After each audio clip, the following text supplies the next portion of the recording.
Hey, salut tout le monde, on se retrouve aujourd'hui sur Tutobrac. Ensemble aujourd'hui, je vais vous présenter le nouveau projet de la chaîne.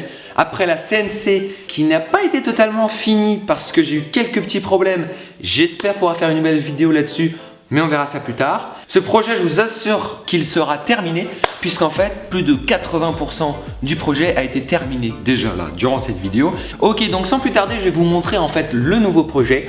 Je vais récupérer les composants, je pense que vous allez tout de suite voir ce que c'est. Voilà. Alors pour ceux qui n'auraient pas compris ce que ça va être en fait un ordinateur, donc un PC. On va monter un PC, mais surtout, on va en fait l'intégrer dans le bureau. C'est ça la grande spécialité, la grande nouveauté et ce qui fait que ce projet est intéressant, c'est qu'on va réussir, et j'espère, à intégrer ce PC là dans le bureau. Je vais vous mettre quelques photos. Vous voyez, c'est plutôt sympa, le résultat est nickel et j'espère qu'on va pouvoir réussir à faire ça. Ok, donc on va commencer avec l'alimentation. C'est en fait une Seasonic M12 II bronze édition. Donc je l'ai déjà essayé, elle est plutôt très bien.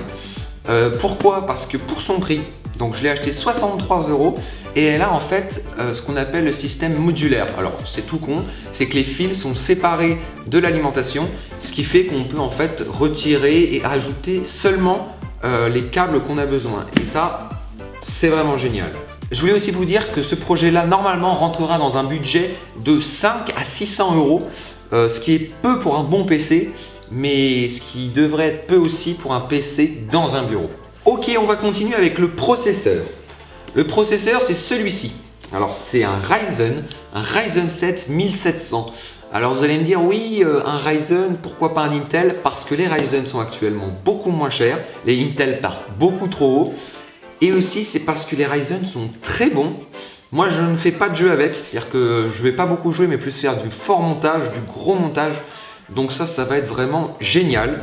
Il n'a pas coûté très cher, 190 €, mais avec le Ventirad qui est à l'intérieur, celui-ci, qui est excellent et qui est très joli. Alors bien sûr, normalement, on ne pourra pas faire d'overclocking, mais c'est pas très grave. On continue ensuite avec, pas du tout ça, on verra ça à la fin. On va continuer ensuite avec la carte mère, qui est celle-ci, la B350 PCmate. Donc j'ai acheté cette carte mère d'occasion à 35 €. Elle en vaut normalement dans les 100 €, quelque chose comme ça. Elle est vraiment excellente, elle a tout ce qu'il faut. Je vous la conseille fortement. Après, il y a aussi d'autres B350 qui sont très jolies. Celle-ci est totalement grise. Au niveau de la carte graphique, comme je vous disais, elle est déjà dans le PC. Je l'ai acheté aussi d'occasion à 50 €. C'est la carte graphique R7 370 avec petite photo ici. Vous voyez, petite photo sympathique. Alors cette carte graphique, qu'est-ce que je peux vous dire? Pour l'instant, elle tient super bien pour ce que je veux faire.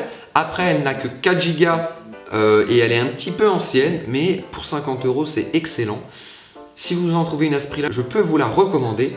Il y en a plein d'autres qui sont bien en ce moment aussi, neufs. Et si vous voulez une vidéo sur cette carte graphique qui n'a coûté que 50 €, bah écrivez-le moi dans les commentaires et puis on verra ça dans une prochaine vidéo. On continue ensuite avec l'indispensable de tous les PC maintenant, c'est en fait un disque dur SSD, un Samsung 850 EVO qui est excellent aussi. Alors il vient d'un autre ordinateur qui n'a jamais été utilisé, donc je l'ai récupéré gratuitement. Un disque dur comme ça, c'est en moyenne 100 €. Là, c'est un 500 Go et c'est très rapide pour lancer des applications. Je peux vous conseiller aussi les disques durs M.2 si vous n'avez pas investi là-dedans. Ensuite, un bon vieux disque dur des familles récupéré dans un vieil ordi, un Western Digital de 1 Tera 7200 tours minute. Celui-là, je le prends, mais en fait, je ne vais pas forcément l'utiliser. En tout cas, dans la config actuellement, je ne l'utilise pas parce que j'ai déjà 500 Go de SSD. Après, si j'ai besoin de place, c'est super. Ça vaut aussi une trentaine d'euros, moi je l'ai eu gratuitement. Cette magnifique boîte de chez Action contient toutes les vis et les éléments que je vais et que j'ai utilisés pour le projet qui va arriver sur la chaîne. C'est le PC intégré au bureau. Aussi, le but en fait d'un PC intégré dans un bureau, c'est qu'il soit joli. Donc pour qu'il soit joli, il y a plusieurs choses qui sont importantes à voir. C'est les LED, les ventilateurs et ensuite le water cooling. Alors moi je mets pas de water cooling parce que je n'ai pas le budget, pourquoi pas dans un futur upgrade. J'ai surtout investi dans des ventilateurs et des LED. Pour les LED, c'est des LED RGB standard que vous voyez partout, celles que vous mettez derrière vos écrans, tout ça, qui arriveront de Banggood en 2 mètres, donc ça se connectera en USB sur l'ordinateur. Ensuite, 3 ventilateurs qui seront rétroéclairés dans le boîtier. Je peux vous en montrer un que j'ai juste ici. Là, c'est un Corsair SP120 que j'ai déjà essayé. Alors, je le trouve bien, mais l'effet des 4 LED, moyen. Vous verrez ça dans les prochaines vidéos, vous me direz si vous aimez ou pas. Moi, je suis assez sceptique là-dessus. Mais pour 10-12 euros, c'est vraiment un bon ventilateur. Et ensuite, on finit avec on va dire une petite exclue pour la prochaine vidéo. Ce sont en fait tout simplement les grilles d'aération qui sont imprimées en 3D. Et vous voyez, avec la nouvelle imprimante 3D, on peut faire des grandes pièces.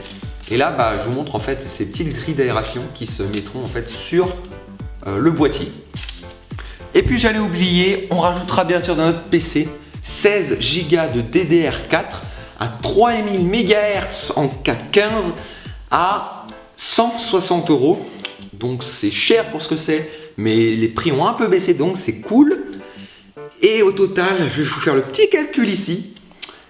J'espère que ça va rentrer dans les prix, mais normalement on est entre 5 et 600 €. Voilà, je viens de vous montrer tous les éléments de l'ordinateur. Maintenant, je vais vous parler un petit peu du boîtier. Donc on est sur Tutobrac, donc on fabrique des trucs et là on va fabriquer un boîtier en bois qui sera ventilé, fait exprès pour cet ordinateur là. Je vous montrerai, je vous expliquerai un petit peu comment sont placés les ventilateurs et pourquoi.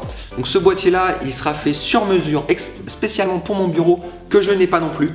Parce qu'en fait le bureau, comme je change de chambre, il n'est pas encore là.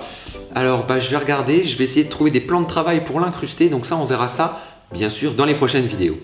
Voilà, j'ai hâte de commencer cette série. Il y aura bien sûr la playlist avec tous les épisodes. Là, on est à l'épisode 1. Donc, je viens de vous expliquer un petit peu tout ce qu'il y aura à l'intérieur. Normalement, ça devrait être un PC assez puissant, mais sans plus. Voilà, merci d'avoir regardé cette vidéo. J'espère qu'elle vous aura plu. Vous pouvez vous abonner, mettre un like. Et on se retrouve sur Tutobrac pour une nouvelle vidéo. Ciao tout le monde.